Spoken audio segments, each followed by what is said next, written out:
Hello guys, this is Dada of Julaga TV and welcome back again to our Facebook page and YouTube channel. And for today's video guys, balik tayo sa ating working studio guys. And dito tayo sa ating ginugupitan. Then of course, sa mga ginugupitan natin ngayon, napaka-pogi. Mga bagong client natin, yung iba hindi.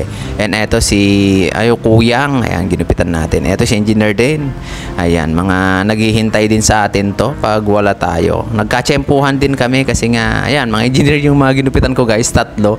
Yung nauna kanina yung Army Cat, then yung sumunod din eto.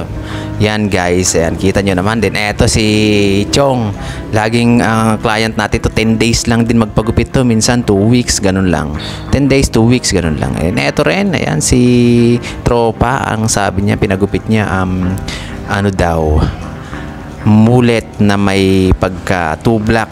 Yun, kita nyo naman yung mga gupit nila. Din eto, burst fade to guys. Kita nyo naman yung forma. Talagang i-burst fade natin na may guhit. Choice nila yung may guhit guys ha. Din eto rin si Tropa, taper fade lang yung pinagupit niya. Then binawasan lang natin yung taas niya, ang kapal nun kanina.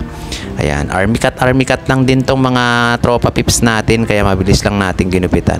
Minsan yung iba semi army cut, alam mo yun, yung semi uno lang yun guys. Ayan, hindi talaga fade na fade. Yun si Idol o si Bossing, mga kalbo-kalbo lang. Ayan, buzz cut lang yung ginugupit natin yung iba. Then eto, mga barbers lang na mabababa, yung mga ano nila, yung sinabi nilang gupit nila, kaya ginaganon natin, binabagay lang natin din. Ito medyo pag may pagka-army cut yung ano ni Idol, kaya ginanyan lang natin basta bumagay sa kanila. Pag mga ganito guys, ayan, mga barbers lang yan, yung may mga patilya. Minsan kasi ayaw nila yung may mga sadsad kadamihan, alam mo na. Meron ding may gustong may sadsad guys, kaya lang ayaw nila talaga ng medyo pa-army cut. Gusto nila yung may nahahawi-hawi sila, ganun, baga naiwa one side. Then ayan, tuloy-tuloy lang tayo. Then eto si Chong, ayan, kita nyo naman, talagang inaayos ko pa yung gamit ko. Ayan, eto na, tapos na agad before and after. Ayan, di ba ang kapal ng buhok niya kanina, then numipis na. Ayan, eto si Chong, talagang nagsundo pa to ng anak. Pagkatapos niyang magsundo, diretso na agad dito sa ating gupitan. Ayan, kitang-kita, ito yung anak niya, dalawa silang nagpagupit. Parehas lang sila ng gupit. Ayan, tuloy-tuloy lang tayo. And eto, taper fade ulit yung ginupit natin. Hindi lang natin natututukan yung camera. Na itututok pala kasi nga medyo malayo yung camera natin. Isinusum ko na lang para medyo lumapit konti. Kasi nga may irritable sila pag nakapokus talaga. Pwede naman kung nasa studio ka talaga o yung isang tao lang ang gugupitan mo, pwede mong pukusan. Pero pag marami guys, nakatulad ng ganyan, hindi mo mabi before and after yan kasi nga matatagalan ka sa paggugupit, marami pang ang daming customer dito. Ayan, for ano lang naman to guys, ayan, business na vlog lang to, kumbaga yung gupit natin. Ayun, kita nyo naman, napaka pupogi na mga ginugupitan natin, mapabata, binata, medyo may edad na, mga ganyan lang yung mga ginugupitan natin. Din eto si Idol, talagang undercut lang daw yung gusto niya, hindi niya bawasan yung taas, talang in-undercut ko guys kung sabihin lang wag mo nang bawasan boss, di wag kong bawasan. Eto, trim lang naman si Idol natin yung gupit niya. Ayan, bagay naman sa kanya, laging 2 weeks yun magpagupit din. Mga ganun yung mga nagpapagupit dito guys, 2 weeks lang, 1 week, 10 days, mga ganyan. Kaya marami tayong nagugupitan, pabalik-balik talaga sila. Minsan may 6 days, hindi naman 6 days, 10 days, ganun talaga, 9 days. Ganun lang talaga yung paggupit nila, 1 week.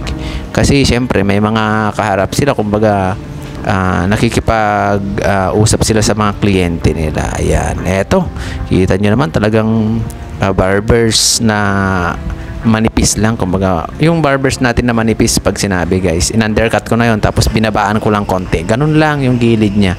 Then ganyan lang. Eto, mga taper fade na super baba yung mga gusto nila. Di sige, ibigay natin yung mga hilig nila guys. Ayan, kita nyo naman yung mga batang to, ayan, taper fade pa rin, low taper fade pa rin yan guys. Unat na unat lang yung buhok ng batang iyan.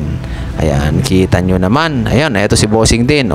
Gilid-gilid lang pag mga ganyang style na, gilid-gilid lang yung binabawasan natin. Then tuloy-tuloy lang tayo sa paggugupit guys. Ayan, habang medyo tumatagal ka kasi sa paggugupit, medyo natututo ka din eh. Ayan.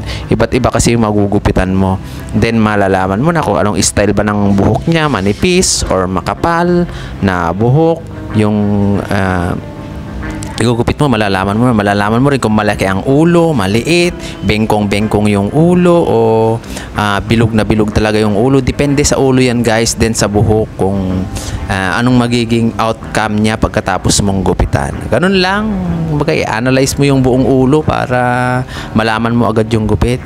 Hindi naman lahat ng gugupitan kasi natin panay faded na kiss-kiss na tistis na ahitan. Hindi, ayaw nila yung minsan may gustong ganun, minsan may ayaw yung mga army cat. Kahit dito, ang gusto nga nila, panay tublak lang, yung merong patilya pa rin. Kahit isinasuggest ko na yung tistis kasi mabilis gupitan yun eh. Isiro mo lang palikod yung paikot, okay na. Pero ganyan talaga yung choice nila, wala tayong magagawa guys. Ayan, kita nyo naman yung mga ginugupitan natin. Ayan, maraming salamat sa mga nanonood. Thank you so much. God bless us all.